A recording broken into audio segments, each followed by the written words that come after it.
Município. Aí é Candeia de São Francisco, Lampião morreu em Poço Redondo. Ambas cidades sergipanas. Isso aqui é o limite do município. A gente tá em Poço Redondo, vocês não. Certo? A Grota do Angicos está um pouco diferente do que foi há 86 anos atrás. Isso aqui tinha bancos de areia, era mais arenoso. Tinha onde os cangaceiros botar as toldas, não era tendas na época. Tendas é fechado. Toldas é aquele lençol repuxado por cima. Então aqui tinha como eles pôr. Só que isso aqui é um riacho temporário, é períneo. Ele sai com erosões em duas épocas do ano. Meio e final, inverno e as trovoadas. A água veio, levou a areia, deixando só as pedras. Esse buraco nessa pedra aqui, há 86 anos atrás, comportavam pessoas de 1,5 m tranquilamente. Mas a natureza veio e também fechou. Outra coisa, tá bom, quase que foi. Não, tem aqui. Na época, os cangaceiros ficaram mutuados aqui, dessa pedra, onde o pessoal está em cima, aquela outra ali mais amarela, certo? Então era nesse ponto aqui, onde os cangaceiros estavam. Tem duas diferenças entre gruta e grota. Grota é um riacho como esse, aberto, com várias entradas e várias saídas. Gruta, para quem já foi aos cânions ou uma caverna, é um buraco numa pedra com entrada e uma saída apenas. Grota, gruta. Virgulino Ferreira da Silva, o Lampião, nasceu no dia 4 de junho de 1898, no sítio Passagem das Pedras, na época cidade de Vila Bela, hoje Serra Talhada, Pernambuco. A gente pode dizer que Lampião foi um pernambucano casado com a baiana que morreu em Sergipe pela polícia lagoana. Meio que um bolo. Virgulino entrou pro cangaço em 1918, com 20 anos de idade apenas. Lampião, um revolucionário, um revoltoso, encontrou no movimento cangaço uma forma de bater de frente com os coronéis. Lampião era contra o coronelismo. Daí vocês já entenderam que Lampião nem começou o cangaço nem terminou. Lampião ele só alavancou e tornou o cangaço conhecido mundialmente pela forma que ele agia. O cangaço teve início em 1770, na cidade de Glória do Goitá, zona da Mata Pernambucana. E na época a figura era o cabeleira, o senhor José Gomes. Então houve outros chefes de cangaço. Teve o José Gomes, que era o cabeleira. Houve o Lucas da Feira, que agia próximo à Feira de Santana, na Bahia. Por isso, Lucas da Feira. Teve o Jesuíno Alves de Melo Calado, Jesuíno Brilhante. Houve também Antônio Silvino. Quem é de Pernambuco aqui, de Recife? Antônio Silvino foi preso em 1900 e só foi solto. Ele agiu de 1900 a 1911, quando foi preso pela Alferes Teófanes, e só foi solto em 39 após a morte do Lampião. E ele ficou preso hoje onde é a Casa da Cultura. Em uma daquelas salazinhas, daquelas lojinhas ali, antes era a delegacia que ele ficou preso. Um chefe de cangaço.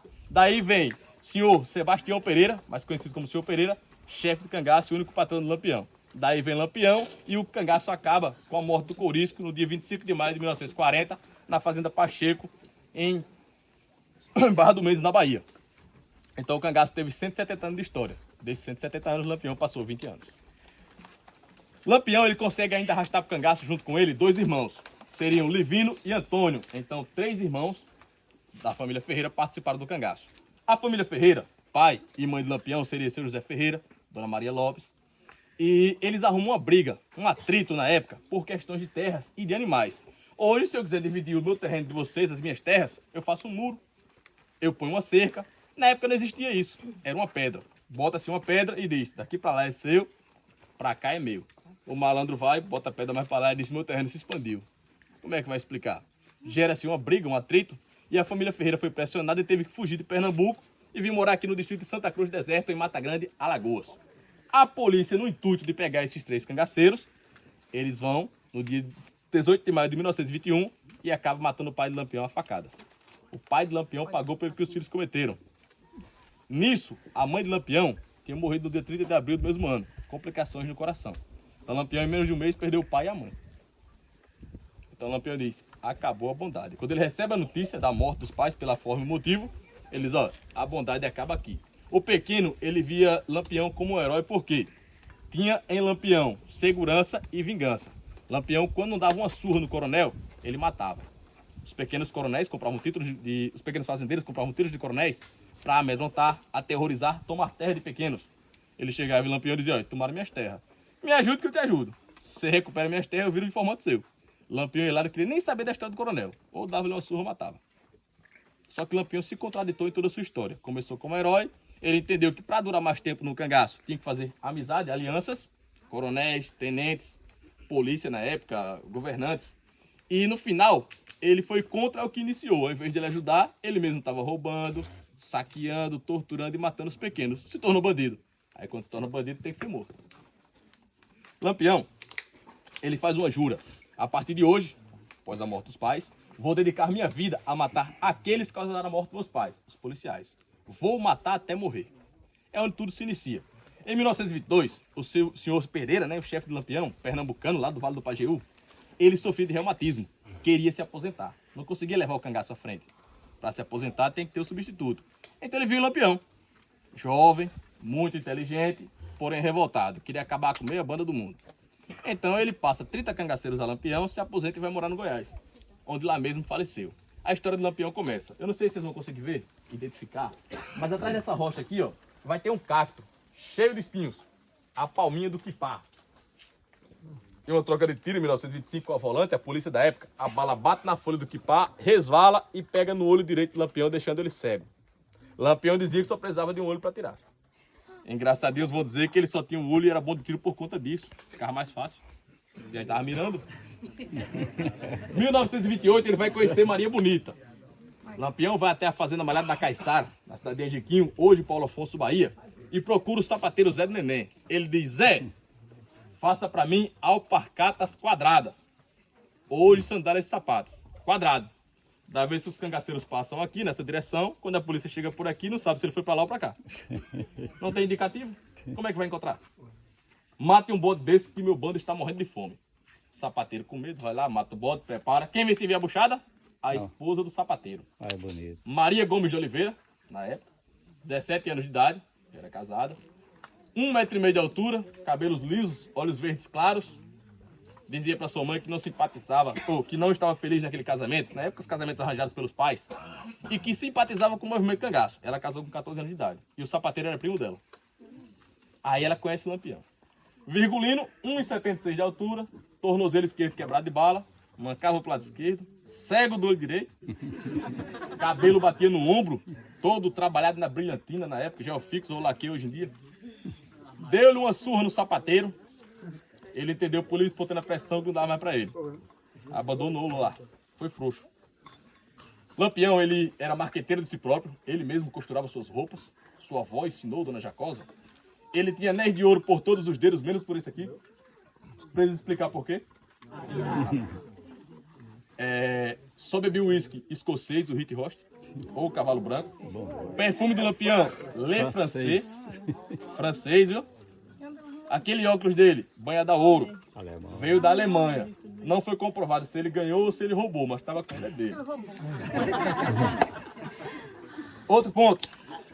A Maria Bonita começa um namorico com ele, porém só vai entrar o cangaço apenas em 1930, 2 anos depois. Teve 4 gestações, foram 3 abortos espontâneos e apenas uma concluída. No dia 30 de setembro de 1932, nasceu Experdita Ferreira da Silva, única filha do casal. Mora em Aracaju, Sergipe, e esse ano faz 94 anos de idade. Viva até os dias de hoje.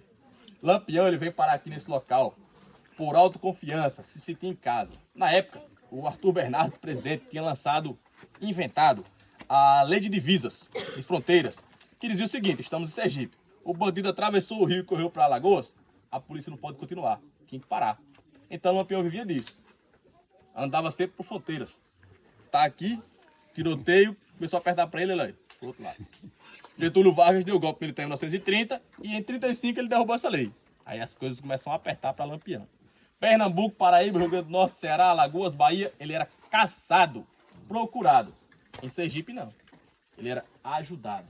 Várias alianças, apoios, amizades. Durval naquela casinha que a gente passou. Do outro lado do Rio Pedro. Essas terras aqui eram todas do senhor Manuel Félix, um fazendeiro bem rico aqui da região. Coiteiro do Lampião. Deu até um boi para que eles comecem nesse local. E é o seguinte. O maior coiteiro de Lampião em Sergipe era o governador do estado. Lampião, com o apoio dos pequenos, conseguiu eleger Dr. Eronides de Carvalho, na época interventor do estado. Chegava com a tora de madeira na casa do eleitor e dizia: tá aqui meu candidato. Vota nele sim ou com certeza. Dava opções. Nisso, o governador dava em troca mantimentos, armamentos, munição, proteção. Estava em casa. Chegou aqui no sábado, 23 de julho de 1938. Lampião nunca duraria 2 dias no lugar só. Aqui ele morreu na quinta. 5 dias. É onde entra o corisco. Corisco, vulgo diabo loiro, ruivo, 2 metros de altura, uma cicatriz de facão que começava na testa até a boca, tranquilo. O homem mais sanguinário que existiu na história do cangaço. Lampião dizia, Corisco, você é meu braço direito. Mas não anda comigo, você anda por ali. O Corisco era ruim. O Corisco chegou aqui, encontrou o Lampião com 35 cangaceiros nesse local. Desses 35, tinha 5 mulheres. Morreu Maria Bonita e Enedina, fugiu Silas, Dulce e Adília. A Dulce, por exemplo, saiu daqui com 14 anos de idade. Faleceu em 2022, em Campinas, São Paulo. A última cangaceira mulher. Por parte dos homens, foi o Candeeiro, que faleceu em 2014. Fugiu aqui, teve um tiro no cotovelo. O Corisco, ele chegou aqui e disse o seguinte, compadre, já é a 3ª vez que o senhor vem nesse local. É um lugar feio, parece uma cova, chama morto. O senhor tá dando bola. Ele queria dizer ao Corisco que... O Corisco queria dizer a Lampião que o Lampião tem que estar na parte alta. Ou lá, ou cá. Não num buraco como esse. Se tivesse uma emboscada, como é que foge? Lampião vira pra ele e diz, Corisco, arreia o fuzil. Sergipe é terra de bem, a polícia não vem.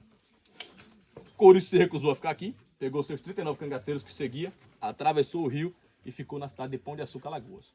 O Lampião ficou desguarnecido nesse local, um grupo pequeno, e viu seus mantimentos ficando poucos. Então ele manda avisar o Pedro. Pedro, vá comprar mantimentos a mim em Piranhas. Pedro vai, mas o Pedro fez tudo errado.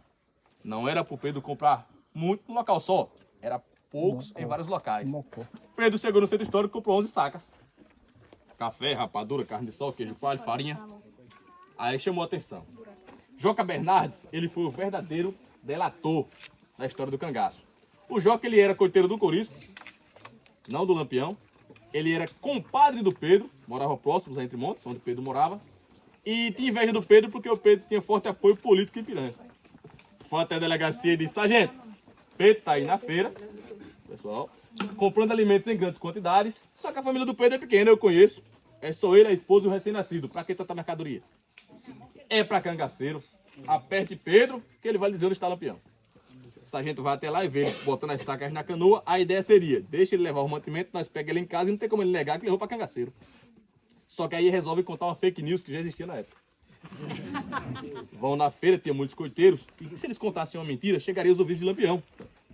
Pessoal, quero um feirante aqui, quero alugar um caminhão, quero botar 15 soldados e vou matar Lampião no Canapi.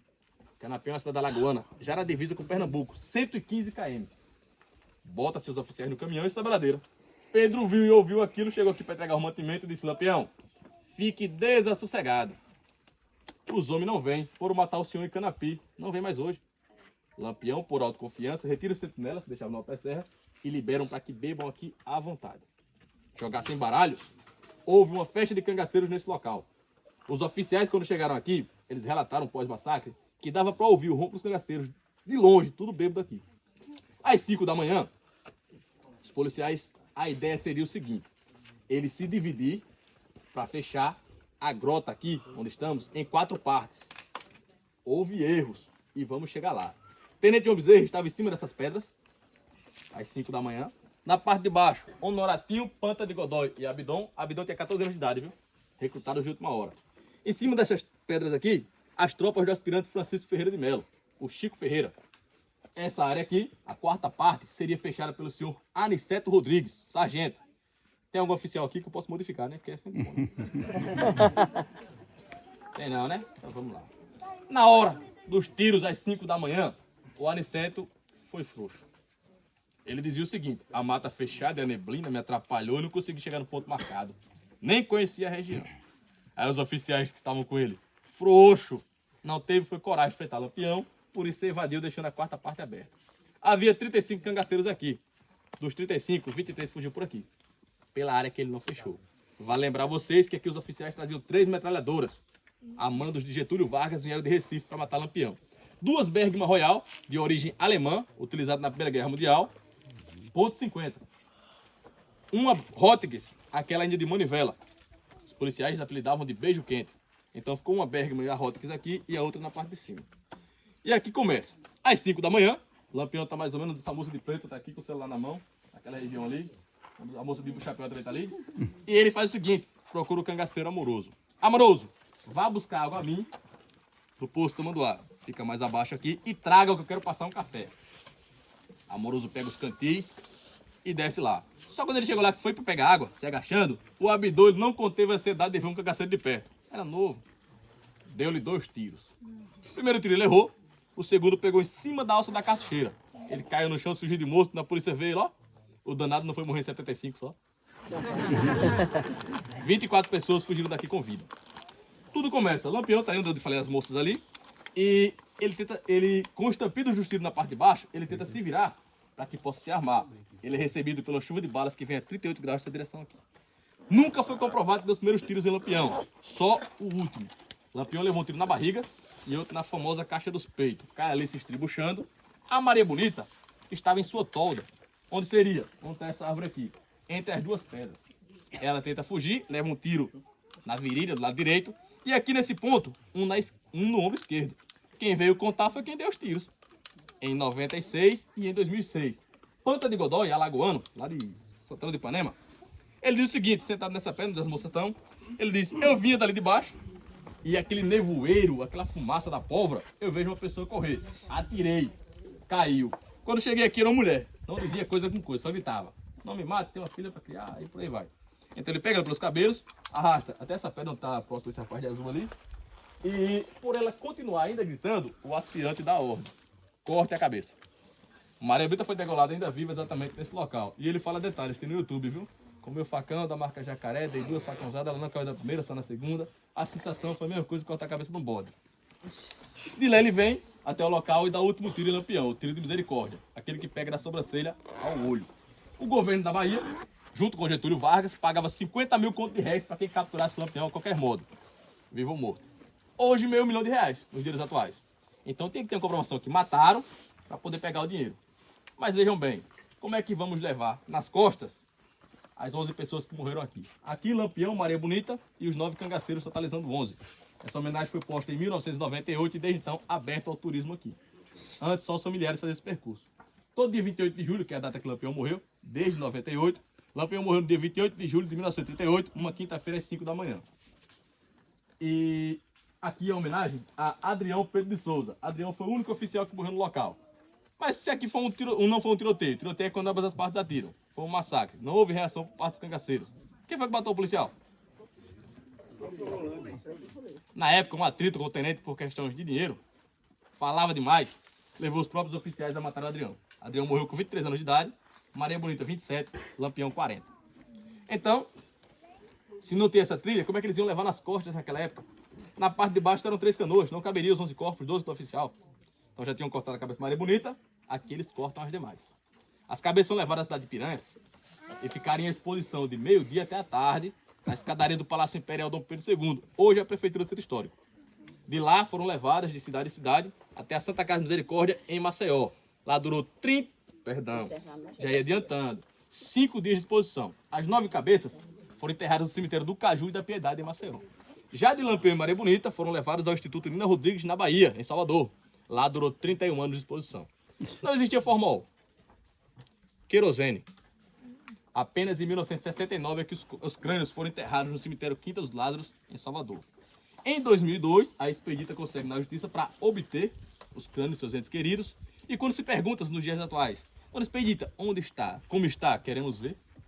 Ela diz, olha, o que tinha que ser dito e contado na história já foi há anos atrás, hoje não mais. Então a gente sabe que está em Aracaju, porém detalhes a gente não tem.